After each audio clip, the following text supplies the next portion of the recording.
I'm really excited to be here with you all today to talk about the platform that our office oversees. Again, my name is Jackie Vrilla. I'm the Interim Director of the Office of Student Engagement.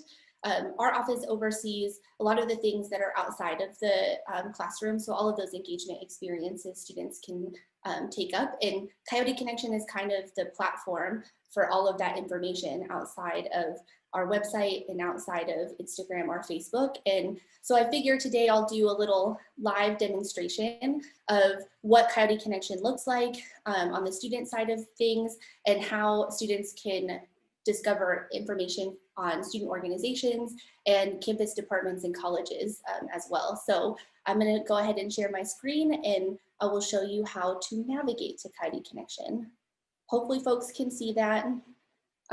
This is the My Coyote homepage, which is how I often get to Coyote Connection, but there are a couple of different ways that you can find it if you are a student looking for the platform.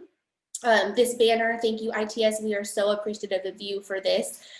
We have started this larger kind of initiative around connecting programming across the campus, and so this is one of those pieces. You can easily click on that banner to access Coyote Connection, but it won't be there forever. So I'll show you the way that I generally navigate to the platform. You scroll down on My Coyote and you find this little University Life tab.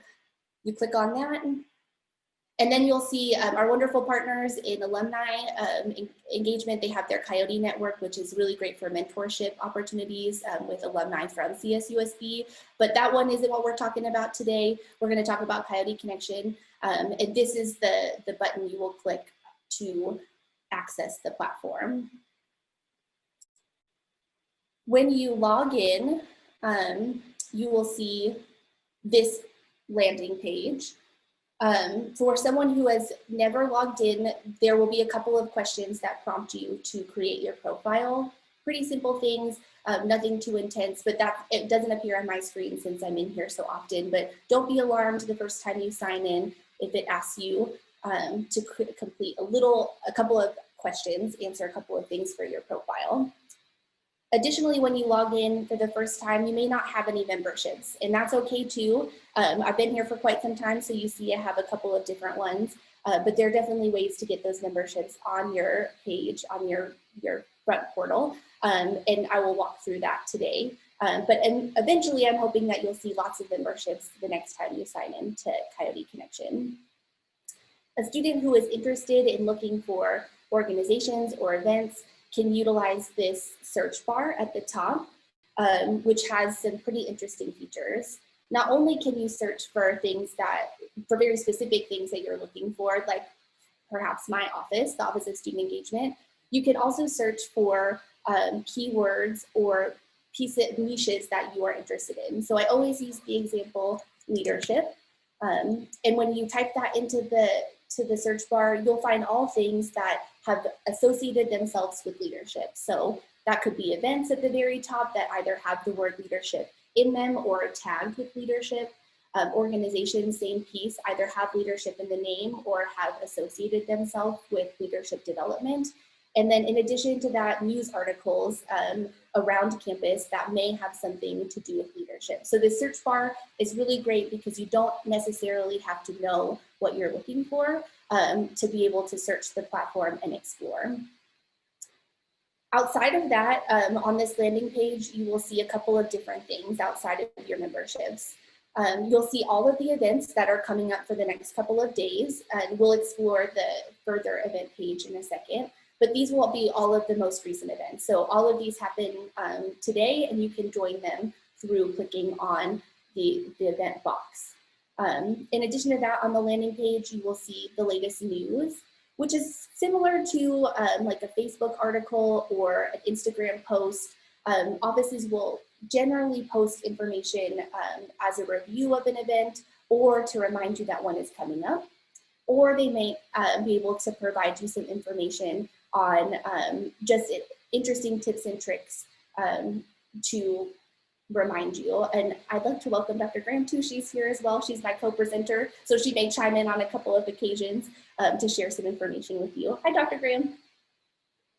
In addition to that, you will also see important campus links too, if you are looking for maybe athletics events when we're in person and hosting those, or you're looking for something on our OSC website, but there are some additional campus resources if, at your fingertips on the platform. For a student who would like to see all of the events that are happening on our campus, you can click this events button and it will pull up a whole list of the events that are coming up within the month, the year, all of that. And again, you have the ability to filter through different pieces. You can search for the event if you remember one piece of the name, or you remember the exact event you're looking for and it doesn't happen to show up on the first in the first couple. You can look for all events that are happening tomorrow, this weekend, or even filter for date and time, which is really, really wonderful. So maybe you're not available today at Tuesday, but on Friday, you know you're going to have some free time. You can look for any events that are happening on October 9th, which is really awesome. Our University Club Banking training is happening on that day. Outside of this, it will reset itself after you click that. We generally, in a normal year, would have more options here, but currently, as you know, we are virtual. All of our events are happening online, but you would also see in hopefully fall 2021, a on-campus button too, so you could filter and see where events are happening specific to locations on campus. If you maybe are only interested in student organization events and not departments and offices, you can filter through those two pieces as well to really hone your search. And then you can search through all of these too and customize what you're looking for.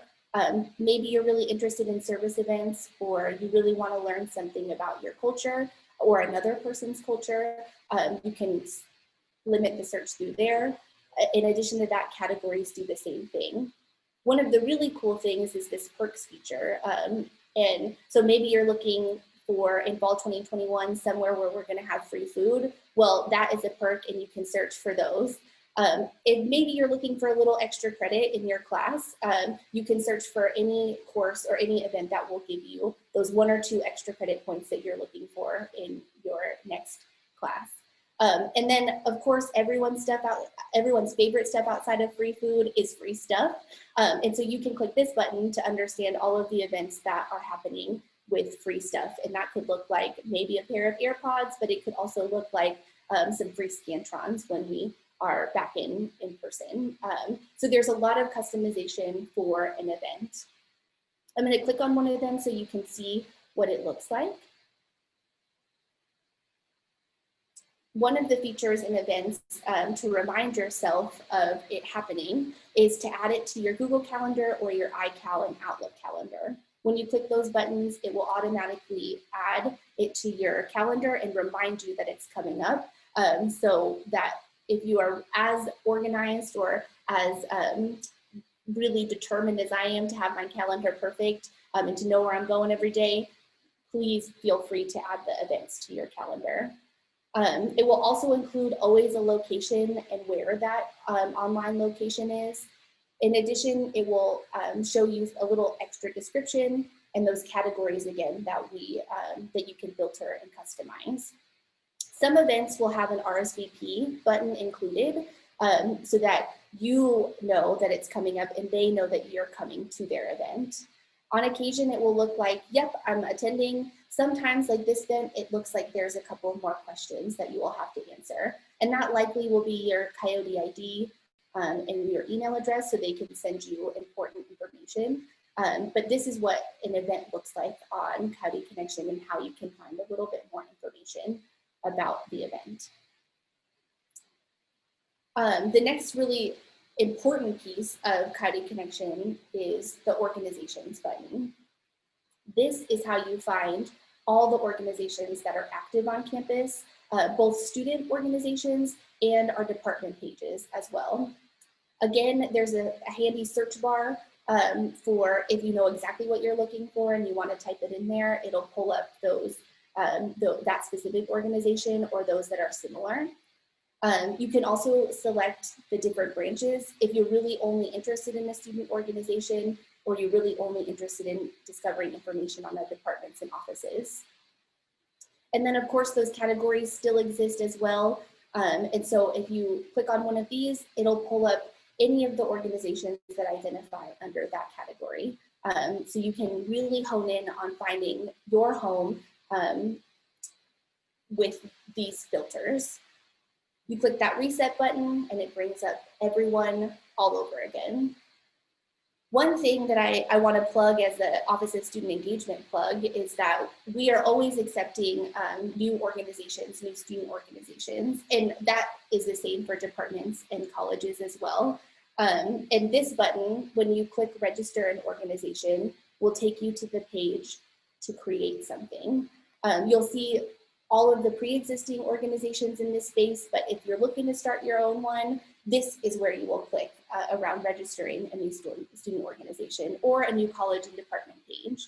I'm doing a similar presentation tomorrow for colleges and departments, so please feel free to come back for that, but I'm also happy to answer questions about it today.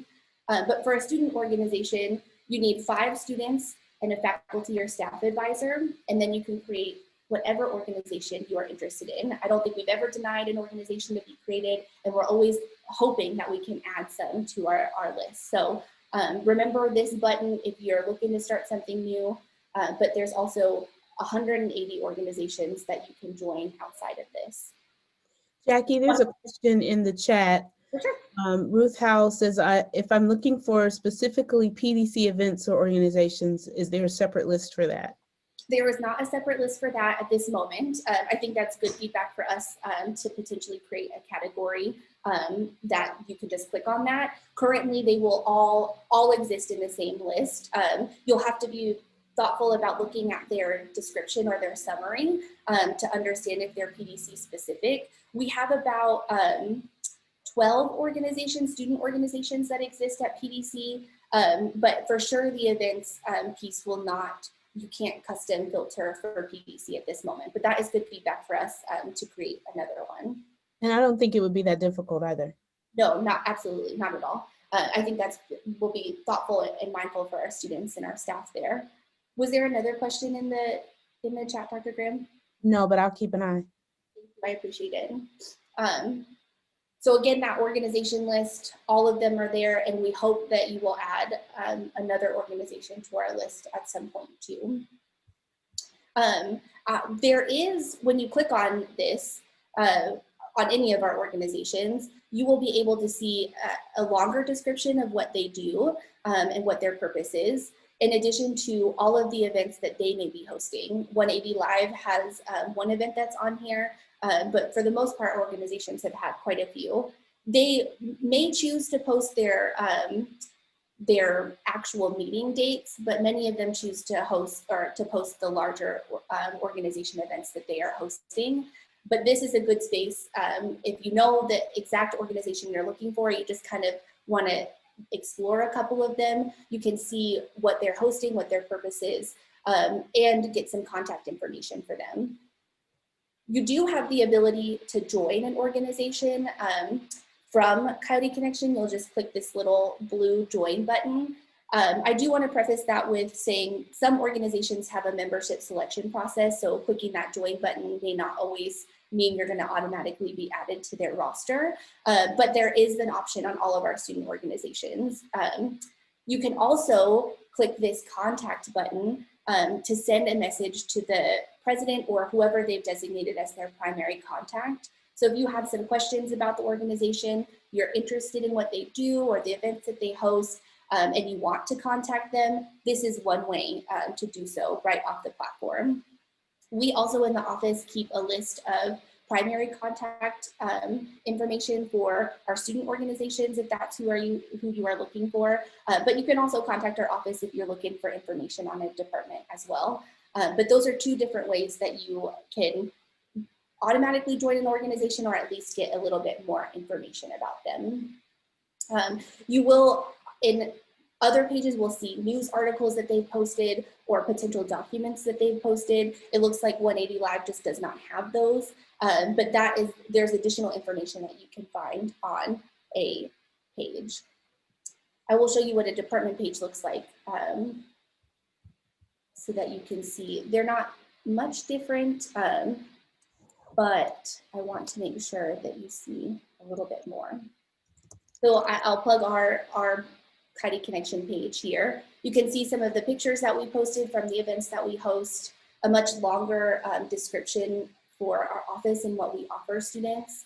In addition, you'll see down here, departments and student organizations can choose to put their website information and their social media information. So if you're like, I love what I'm seeing here, but I want to see a little bit more. If you click this little global button, it will take you to our campus website. And then all of the other little icons here will take you to our various social media spaces.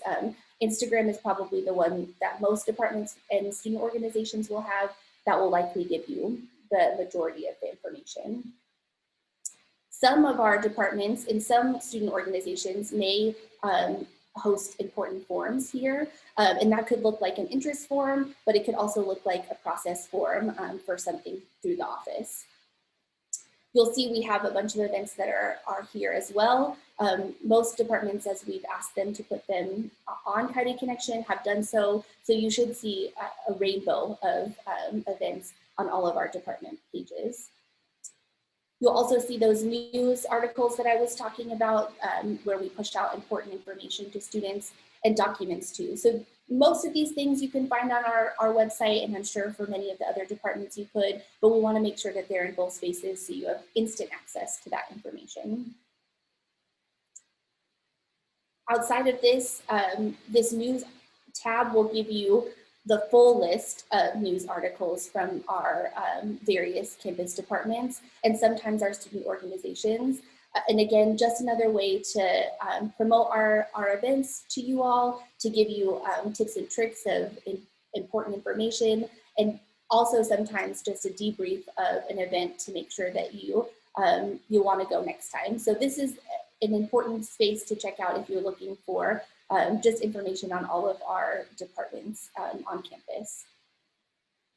One new feature of Coyote Connection, and one that is not necessarily run out of our office, but we work with them very closely.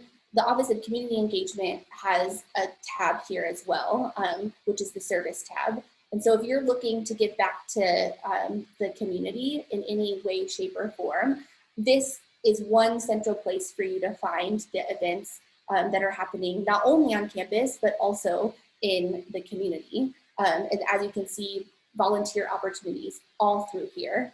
This works very similar to our event page in terms of being able to search service opportunities, to filter for the dates that you are interested in serving.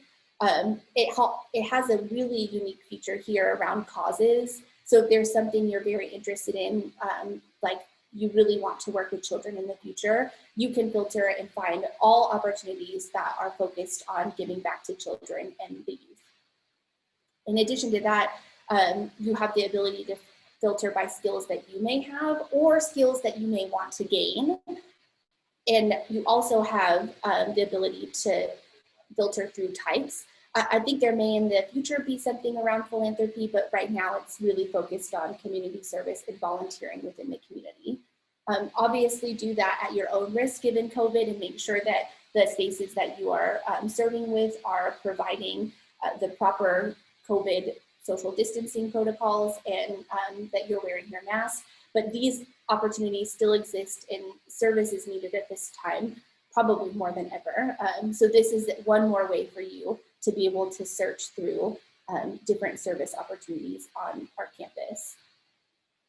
Dr. Graham, should we give them a sneak peek of the co-curricular transcript? Awesome. Great idea. Dr. Graham and I are working on a co-curricular transcript, which is very similar to the transcript that you will receive at the end of your time here at Cal State, or just if you ever need the unofficial transcript. It's very similar to that, but it really encompasses everything that you have done outside of your academic program, which similar to your resume, but a little bit more comprehensive. And so this won't be what it looks like in the future, but this is at least the bare bones skeleton of it right now. when I said when you first log in, you may be asked a couple of questions to set up your profile, and your profile exists here in this little circular button.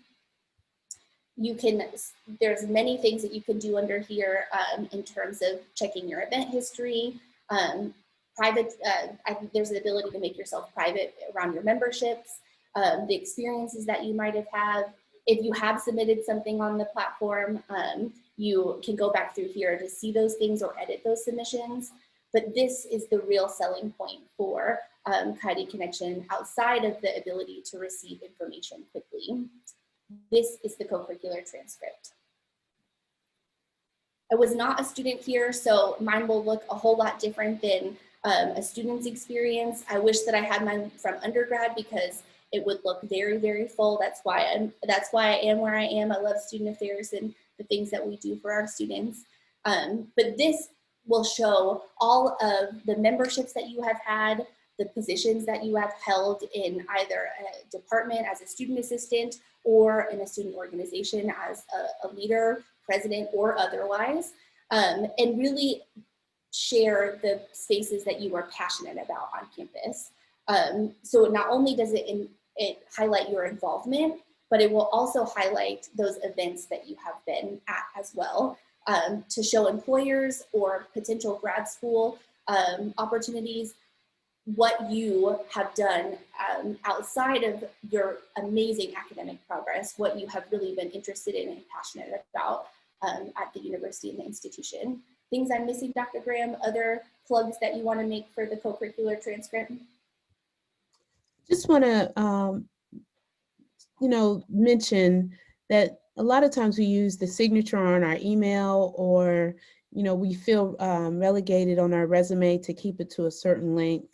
The co-curricular transcript really allows students to give a complete picture of their experience, both inside and outside of the classroom, to help employers, graduate assistant opportunities or graduate program opportunities, internships, any place where you feel like you're applying or you want to give more information. It allows you to give a clearer understanding of your passion and of your interest in really your investment in your time outside the classroom. I always give this example. I had a student pull up their co-curricular transcript, and they didn't realize why they were struggling so much with their major. But when we looked at their co-curricular transcript, everything they were doing outside of the classroom really lended itself to other giftings, other talents and skills that they had.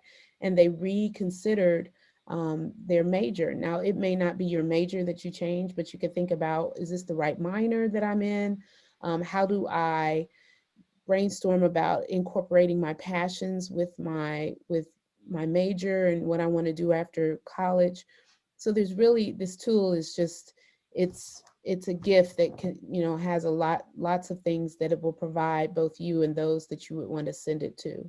So we encourage all students to really start to make sure that their activities and their involvement, their investment, their engagement is in Coyote Connection, so that it can reflect on your transcript, your co-curricular transcript. And if you're at something and you're like, man, I would love for that to be on there, contact me or Jackie. We can help you get it on there. And then we'd love the opportunity to talk to whoever's hosting your event to make sure that they have an account in Coyote Connection. That was really wonderful.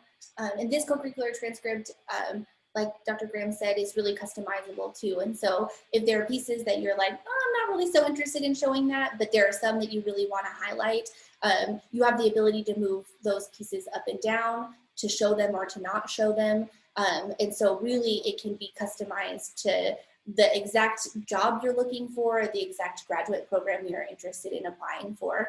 And it really is comprehensive of what you've experienced. So please reach out to either of us if there are pieces that you want to add to this, because we would love to see students utilize this more often. And it really does supplement your actual transcript well, and even your resume well, when you can show your passion areas and all of the really great, amazing work that you have done here at Cal State San Bernardino. There's always also been a question, not always, there was a question of how does this differ from a portfolio? Portfolios are usually more singularly focused and reflective on a certain aspect or a certain experience or certain topic. And this is everything. Again, it gets it out of, some of you use it in you use your signature in your email as a way to kind of show all the things that you're doing. This is the big net that you can cast wide to say, it may not have met my resume, but I don't want to lose, I don't want to lose track of the fact that I did this work. That is really Coyote Connection in a nutshell, in terms of all the exploratory pieces that you can find in Coyote Connection. And really, I would encourage you to play around on the website yourself and explore some of the different events that we have and the different organizations that we have. We've really asked that the Division of Student Affairs at least upload all of their events to Coyote Connection, and student organizations do as well. So this is really that centralized hub where you don't have to be searching through a million different websites through Cal State San Bernardino or a million different Instagram profiles. You will find all of this information in one centralized place. And I really do encourage you to just explore, search, use that search bar to its best of its ability. And I'd love to open it up to questions for either staff and faculty or students if you have some questions about the platform or what it could be potentially utilized for.